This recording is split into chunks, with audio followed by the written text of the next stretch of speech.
teman-teman, selamat datang di kelompok 4 mata kuliah Literasi Digital Universitas Nasional.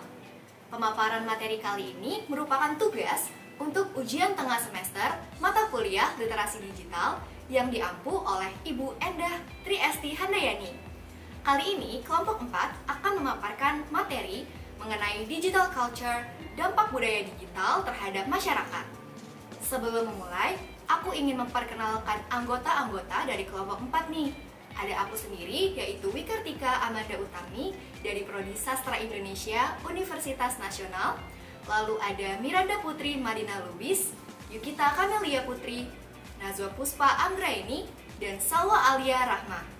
Yuk kita mulai pemaparan materinya. Teman-teman, ada yang tahu nggak budaya digital itu apa?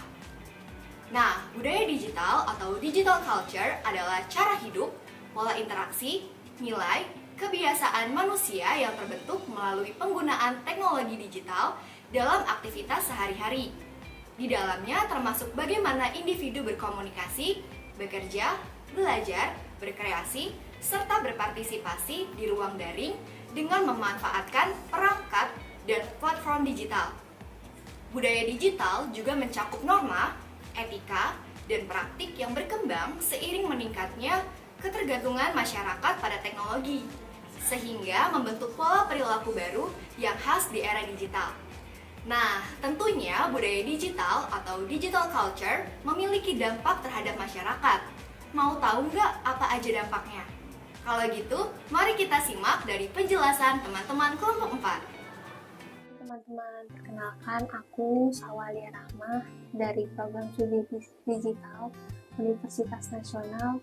Kali ini aku akan menjelaskan dampak budaya digital atau digital culture terhadap perubahan gaya hidup anak muda. Yuk kita simak sama-sama. Dalam beberapa tahun terakhir, teknologi digital berkembang cepat. Akses media sosial semakin sangat mudah. Remaja mulai meninggalkan pola hidup sehat. Banyak anak muda di usia 20-an kehilangan arah karena tekanan lingkungan digital. Pelabelan pada usia muda juga ikut memengaruhi cara mereka melihat diri sendiri. Media sosial sering berubah menjadi ajang pembandingan. Ruang untuk saling menjatuhkan semakin sangat besar. Media sosial jarang sekali digunakan untuk hiburan yang sehat. Nah, untuk dampak-dampak lainnya dari budaya digital akan dijelaskan oleh teman-teman saya dari kelompok 4 ya. Baik, terima kasih banyak untuk Wikartika dan Salwa atas penjelasan yang sudah disampaikan tadi. Sebelum kita masuk ke materi berikutnya, aku ingin memperkenalkan diriku terlebih dahulu. Namaku Yukita Kamelia Putri, biasa dipanggil Yukita. Aku dari Program Studi Sastra Indonesia di Universitas Nasional. Jadi tadi kan Salwa sudah membahas tentang bagaimana budaya digital memengaruhi gaya hidup anak muda. Sekarang aku akan melanjutkan dengan membahas dampak dari budaya digital terhadap perubahan pola interaksi sosial. Seperti itu. Saat ini kita kan bisa melihat bahwa interaksi masyarakat itu semakin bergeser ke arah komunikasi digital. Banyak sekali orang yang lebih nyaman untuk berkomunikasi lewat layar, baik melalui pesan singkat, media sosial, maupun aplikasi pertemuan daring. Nah, hal ini mengakibatkan percakapan secara langsung itu semakin jarang terjadi, dan kedekatan emosional yang biasanya hadir dalam tatap muka jadi tidak sekuat dulu. Nah, budaya ini juga membuat sebagian orang akan merasa kesulitan untuk mengekspresikan perasaan mereka secara langsung karena mungkin terlalu terbiasa untuk menulis pesan. Jadi ketika kita berbicara heart to heart atau face to face itu akan terasa menjadi canggung gitu.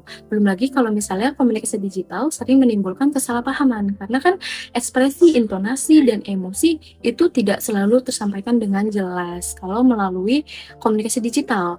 Nah, selain itu, budaya selalu online juga membuat banyak orang merasa harus terus hadir di dunia digital, sampai mungkin banyak orang yang seringkali lupa untuk benar-benar hadir dalam hubungan nyata di sekitar mereka. Nah, itu adalah beberapa dampak dari budaya digital terhadap pola interaksi sosial. Selanjutnya, masih ada dampak-dampak lain yang akan dijelaskan oleh teman-temanku dari kelompok 4. Jadi, langsung aja kita persilakan temanku. Halo Miranda. Halo teman-teman, di di sini aku akan melanjutkan penjelasan mengenai dampak dari budaya digital. Tapi sebelum itu, perkenalkan nama aku Miranda Putri Madina Lubis. Kalian bisa panggil aku Mira. Aku dari Program Studi Sastra Indonesia Universitas Nasional. Dari penjelasan teman-teman sebelumnya, terlihat jelas ya dampak dari budaya digital ini. Tapi teman-teman tahu tidak, kalau dampak dari budaya digital juga bisa mempengaruhi kesehatan mental loh. Kok bisa? Jadi, tekanan sosial dapat menyebabkan banyak individu mengalami stres, kecemasan, dan penurunan rasa percaya diri. Paparan konten yang secara terus-menerus dapat membuat pikiran kita menjadi lelah tanpa kita sadari. Banyak anak muda yang merasa hidupnya sudah tertinggal jauh ketika dirinya melihat pencapaian orang lain. Hal itu dapat memicu overthinking, burnout, dan parahnya lagi, depresi. Kesehatan mental menjadi isu yang semakin menonjol karena budaya digital tidak menyediakan ruang aman bagi semua orang. Ternyata dampak dari budaya digital itu sangat besar ya teman-teman. Setelah ini, Najwa akan menjelaskan perihal krisis etika di tengah rendahnya literasi digital. Kalau begitu, yuk kita sama-sama simak penjelasan dari Najwa. Halo, perkenalkan nama saya Najwa dari Program Studi Sastra Indonesia Universitas Nasional. Gimana nih teman-teman? Dari penjelasan sebelumnya kita jadi tahu nih bahwa ternyata banyak sekali dampak dari budaya digital terhadap masyarakat. Karena teman-teman yang lain sudah menjelaskan dampaknya, sekarang saya akan memaparkan perihal krisis etika di tengah rendahnya literasi digital. Terus disimak ya. Paparan informasi yang begitu cepat membuat penerima dan pengguna informasi tidak sempat memeriksa kebenaran sebuah berita sebelum kembali menyebarkannya. Rendahnya literasi digital ini membuat masyarakat mudah percaya pada apapun yang muncul di layar gadget mereka. Di lain sisi, etika dalam bermedia perlahan memudar.